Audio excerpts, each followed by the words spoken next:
So I hope you guys had a happy Thanksgiving or a good week and stayed clear of the Black Friday zombies. I just want to talk for a while. I always say for just a minute, but it's never just a minute, about this whole fake news thing. Most people still don't know that Google has a parent company now named Alphabet. And a lot of people wonder why Alphabet, why that is. And the Washington Post tried to say it was because of profits. But the truth is, Google is in control of vast swaths of information and communication on the web. We've already seen Google censoring search results about the election in ways that favor their political stance, and why not? WikiLeaks proved that Alphabet CEO and Bilderberg attendee Eric Schmidt was meeting with the Clinton camp prior to the election, and Podesta referred to him as, quote, head outside advisor, adding that Schmidt was, quote, ready to fund, advise, and recruit talent for the Clinton campaign. Knowing all of that, it's blatantly clear that there's no way Google/Alphabet is impartial or unbiased, but it's embedded all over the internet, and people use the search engine thinking this is just a non-partial search engine and nothing more. No, Schmidt has already admitted that Google has become so powerful at this point, it can guess more or less what people are thinking. One of the things that eventually happens in that preceding line of reasoning is we don't need you to type at all, because we know where you are, with your permission. We know where you've been, with your permission. We can more or less guess what you're thinking about. You think that kind of information can't be used to shape public opinion and shape world events? That's a lot of power that Google has. And Alphabet/Google owns YouTube, which makes so much sense if you consider how considerable the effort has been on YouTube as of late to censor alternative news topics. With all that in mind, I wanted to discuss this fake news Psyop that's happening right now. This is one of your classic Hegelian problem reaction solution Psyops, but it's so sloppy that they must not think anyone is paying attention at all. Or maybe at this point so much BS has been passed off as real and legitimate that society's concept of reality is so permanently warped that the people running the show can just blatantly lie and just pass it off as true and not even care how obvious the lie is. Because if anything, over the last year, for sure at least the last year, we've seen some of the most blatant lies being reported as truths. And they don't even care. It's like they don't even care how obvious the bullshit is. And we've seen in recent weeks all over the mainstream media cries to censor the so-called fake news. In the past 24 hours, many on the left have stepped up demands that companies like Facebook, Google, and Twitter, the companies through which almost all of your news flows, censor so-called fake news. That the scales were tipped unfairly through fake news. The divide is real and it is distressing. And it's partly because of Facebook. It's literally called a news feed. And particularly in an age of social media where so many people are getting their information in sound bites and snippets off their phones. If we can't discriminate between serious arguments and propaganda, then we have problems. That's right, the politician-in-chief lecturing us about propaganda. And at first, people weren't even sure what exactly constituted fake news. But then, like clockwork, the mainstream media starts passing around this list created by some liberal community college communications professor, which includes a whole lot of the alternative media. And if you read the list and you read what she's written, the whole thing is completely ridiculous. If you look at this list, what you'll notice right away is there are absolutely no mainstream media outlets on here, even though a large portion of them got caught colluding with the Clinton campaign through WikiLeaks, and I'll touch on that in a little bit. But her notes are also very, it's very hilarious. Well, there's a couple things here, because it's not just fake news sites. She's got it broken down as fake, misleading, clickbaity, and or satirical news. And she breaks this out, and she even says something like The Onion should be on here because it has the potential to perpetuate misinformation based on different audience misinterpretations, and to make sure anyone who reads a story by The Onion, for example, understands its purpose. I don't think it's her job or the government's job or a corporation's job to make sure that everybody who reads something understands the purpose of that story in exactly the same way. It's as if she wants, and they want, this homogenous pool of mindless, like a hive mind, that we're all just going to come to information and we're all going to interpret it exactly the same way. And that makes no sense. That's never going to happen. Unless they put SpongeBob bucket helmets on everyone. It doesn't even matter what's written. We're all going to see things differently. We're not all always going to have the same opinion of how something is. And it's not the government's job to make sure that we do anyway. So that's very Orwellian in my opinion to begin with. But then she adds a note about the sources that she trusts for her news. And she includes government-funded NPR, Bilderberg-Attendee The Washington Post, Council on Foreign Relations partner The Atlantic, and the blatantly biased New York Times, which totally got outed in WikiLeaks as colluding with the Clinton campaign. So these are all biased sources. So how she even thinks she's in a position at all to be putting together such a list when clearly she's very biased. And what's scarier is she says this list is for educational purposes, which means she uses it in her community college classroom. That's scary. So that's what she's teaching kids, is unbiased news. It'd be one thing if this list was just getting passed around as some list that a liberal college professor came up with, but it's not. They actually went ahead and started publishing this in different mainstream outlets. Like the LA Times was passing this list off about, want to get fake news out of your news feed? Block these sites, you know. Only reading from Facebook, maybe pay for a subscription to a newspaper in your area or watch the nightly news. I think the best thing people can do is just seek out a variety of sources from a variety of opinions, orientations, or traditional news sources. As if this is a real list and not just some list this random lady came up with. This whole thing is very coordinated. They've been laying the groundwork on it for a while. Back in August, I don't know if you guys remember, Facebook fired its human editors because it came out that they were preloading their top news, trending news section with stories, and then it came out that they were making Black Lives Matter trend even though it really wasn't. So they were pushing certain stories and then also censoring certain conservative stories off of that list.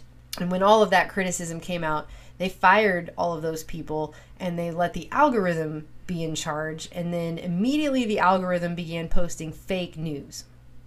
And by fake in this particular instance, I mean completely made up altogether, not just alternative viewpoints from whatever the establishment agenda is. Fast forward to the week of the election, when all of a sudden you had Facebook get accused of spreading false information that influenced the election, at the same time that WAPO came out with a story about how Google's top news link for final election results was going to a fake news site with false numbers. And this happened all at the same time. So there's your Hegelian Psyop right there. Oh no, what can we do? We have this fake news problem. We must do something. It looks totally set up. I mean, come on, you think Google's smart enough to know what people are thinking, but dumb enough to link their election results to a fake site with fake numbers? I don't think so, okay? And right after that, right on cue, there's this huge outcry from liberal establishment media regarding so-called fake news, and then both Google and Facebook are declaring they have to crack down on the people who misrepresent the news. And what a bait and switch. I mean, we can all agree there's a little word game, a little semantics argument that's going on here, because there's fake and then there's misrepresented. Fake is a forgery, that's counterfeit. Misrepresented, however, means misleading, but it's open to way more interpretation than fake. Misrepresentation is in the eye of the beholder. Misrepresentation could just mean it's not being represented in the way that Google or the establishment wants it to be. But now they're just going to group that all together in one bag and change what words mean. Again, Google changing its name to Alphabet. They're just going to control what things mean now. So Google's going to crack down on so-called fake news sites. But think about how much power and control these people have over what people see online already. Right now the crackdown is just by taking away the ability to use AdSense to make ad revenue on their sites. But you also have Facebook and Twitter vowing to crack down on fake news sites as well. And Twitter's been suspending alt-right accounts. And even Mark Zuckerberg made the comment that Facebook has to be extremely cautious about becoming the arbiters of truth, which is like a big joke, because that's exactly what Google and Facebook are doing already. And it's only getting cranked up as they are now attempting to shut down sites that they claim are misrepresenting the news. And again, it's misrepresentation according to who? The official story? Because that's not hard to do. The official story is bullshit a lot of the time. And again, as with YouTube, this isn't just about ads. Although lots of bloggers keep themselves going with ad revenue. And I can tell you that I don't know how many times in the past I've published an article on my own website, and then I've Googled the exact title of my article only to find it pop up on the sites that have republished my article. But my site doesn't show up on Google hardly at all when I search for it. It's way down the list. It's never the top search result. And even though it's the original source of that information. Meanwhile, I think a lot of people who would be watching this video can agree with me that the #1 purveyor of propaganda, both abroad and here at home, would be the US government. Especially now that propaganda has been legalized. I mean, for example, our State Department openly funds a group in Syria called the White Helmets, who make fake war propaganda to the tune of tens of millions of dollars, and then our mainstream media reports on that war propaganda back here at home as if that's real, on a loop, just brainwashing people with the government's war programming to get people to support the government's regime change operation in Syria. There's a reason they call this programming, by the way. They're programming the population's reality with this stuff. I mean, this is now the lens through which people are perceiving the world around themselves, which in turn programs how they live their life in our society. It's very sad. Just 6 corporations are putting out 90+% of the media that everyone consumes. And if you don't get your news from television, then you're getting it from the internet, usually through Facebook and Google, and going directly to, some of these mainstream sites or news aggregator sites. This is a virtual matrix because you can't be at all these places at one time. So everyone is relying on search results or what their television tells them to give them the information they need about the world around them, about what's going on in the world around them. And so if they're programming everyone that the world is a horrifying place filled with terror around every corner, that's what people are going to think. Or like during the election, you'll notice that there were no mass shootings or shooting events anywhere. And there was nothing. It was just the election. We were in an election news bubble. It was as if that was the only thing going on in the whole entire world. And that's how much control these websites and the major media companies have over our reality if we are consuming all of our information about the world through only those sources. They're programming reality for millions of people now. And I don't know if you saw, but on the Ron Paul website, they released a real fake news list of so-called journalists who now, thanks to WikiLeaks, we know were colluding with the Clinton campaign behind the scenes. These are the people that sold us the Iraq had weapons of mass destruction lie, and who told us that if we like our doctor, we can keep our doctor, and who swore up and down that Hillary had a 98% chance of winning the election after they released doctored polls in an attempt to sway votes her way. As you can see, it's pretty much all of the mainstream media sources that have been deemed the real news, derisive air quotes. But again, this is what the internet is. It's what it was always meant to be. It's what it was built to be. It's a cybernetic loop of communication and control. It's a technocratic lockdown. It was created by DARPA, after all. And now that we're all on this grid, they're going to start clamping down on ideas and information and what people talk about, and as Eric Schmidt himself has said, what people think. This has always been the plan. And it's surprising, actually, that this didn't happen sooner. All this talk of shutting down alternative media and fake news and making it so that people can only get their information from establishment sources. Again, we live in a world where just 6 companies control 90% of the media that we consume.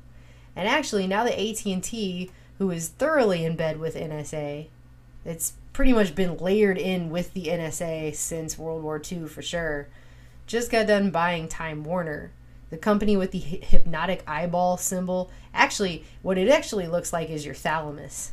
And depending on how you look at it, and they changed their name to Spectrum, just by the way. So you have Alphabet and Spectrum. Visible spectrum, invisible spectrum. They're just saying they control everything now, and your brain too. I mean, that's what it looks like from the symbols that they're using and the words that they're using. And the government's going to be that much more in control of what we see and hear, what information makes its way into our brains. And it just proves how powerful free thought really is, that they're trying so hard to shut it down. Right now, these guys are still playing nice. But if they can create a big enough public outcry with this fake news psyop, and psyops like it, then eventually they'll just use that as a license to censor free speech on the web altogether. I mean, they're already saying WikiLeaks is a terrorist organization. They've done reports on the Pizzagate thing and made it seem as though anyone who is researching that is an internet bully, and they're being influenced by fake news, and that's why they're doing that. And Leslie, this may have been even more deliberate than the fake news that hit the presidential election. The pizza shop owner suspects thousands of online bullies have set out to destroy him, maybe simply because he and a friend supported the Clinton campaign. They're just trying to sweep everything they don't want people talking about under this banner of fake news now as a way to censor and shut down pretty much anything they don't want us discussing or thinking about or talking about or sharing information about. I mean, think about this. If there was no independent alternative media, there would be hardly any reporting on the government's police state crimes that are happening at the Dakota Access Pipeline protests, which have been, the majority of which have been blacked out in the mainstream press. But it's been reported here recently that by multiple people who were there, that the police trapped hundreds of protesters on a bridge, peaceful protesters, and began firing tear gas and water cannons at them in freezing 25-degree weather. They've injured dozens of people. Aaron was telling me that some girl might lose her arm. I mean, this is about people protesting the destruction of sacred Indian land. And the government, by basically having a blackout on that, is keeping the public from even knowing what's really going on over there. And that's why the alternative media exists in the first place. Because the mainstream media doesn't tell anything remotely close to the truth or give a clear picture of what's actually going on. They give a doctored version based on whatever the establishment agenda is. It's the same thing that public school kids get when they go to public school. They get a doctored version of history and world events. And that's what the media does. They give you a doctored version of what's going on based through the lens of the establishment, how they want you to perceive your reality. But the media was always supposed to be one of the people's most important protections against government tyranny. The media we have now, however, is completely in bed with the state. So it's not going to do that. So we have to have some alternative. And they know that, and that's why they want to shut that down. Because it is powerful. It's one of the only avenues for critical thought that we have left. I'm sorry I've taken up too much of your time ranting about this, but it's amazing to watch this happen because they are going to try and shut it down. I mean, that is ultimately the goal. What you're seeing happen right now is precisely why in 1786 Thomas Jefferson wrote, "Our liberty depends on the freedom of the press, and that cannot be limited without being lost."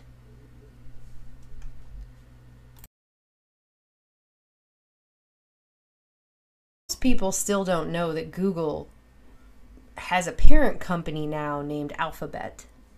And a lot of people wonder why Alphabet, why that is. And the Washington Post tried to say it was because of profits. But the truth is, Google is in control of vast swaths of information and communication on the web. We've already seen Google censoring search results about the election in ways that favor their political stance and why the internet, and people use the search engine thinking this is just a non-partial search engine and nothing more. No, Schmidt has already admitted that Google has become so powerful at this point, it can guess more or less what people are thinking. One of the things that eventually happens in that line of reasoning is we don't need you to type at all, because we know where you are with your permission. We know where you've been with your permission. We can more or less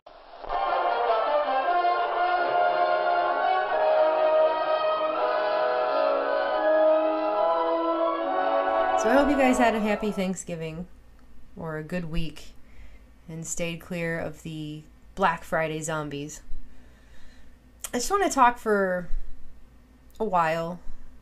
I always say for just a minute, but it's never just a minute, about this whole fake news thing. Let's guess what you're thinking about.